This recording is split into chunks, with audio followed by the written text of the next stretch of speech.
আজকে আমি বাড়ির মধ্যে একটা এই যেরকম পরিষ্কার রাখছি। এখানে নতুন কিছু ভ্যারাইটির ড্রাগনের চারা আনছি, সেটা ভাবছি বাড়ির ভিতরে লাগাম। বাগানে তো লাগানোর জায়গা নাই, তাই এই যে কিছুগুলো নতুন চারা নিয়েছিলাম। এটা হচ্ছে আপনার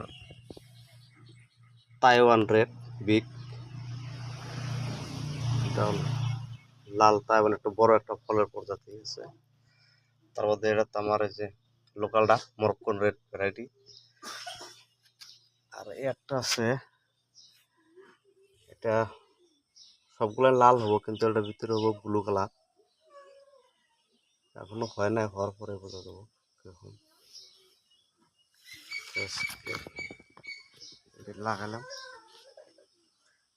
এখন চারাগুলো লাগিয়ে দিই। তো আমার গাছ লাগানো কমপ্লিট হয়ে গেল, কিছু গাছটা লাগিয়ে দিলাম। চারটা চারা লাগিয়ে দিচ্ছি। পাবেন এই যেখানে বহুত খোড়া আছে, চারার সাথে খোড়াও নিয়ে হবেন। কারো লাগলে যোগাযোগ করবেন।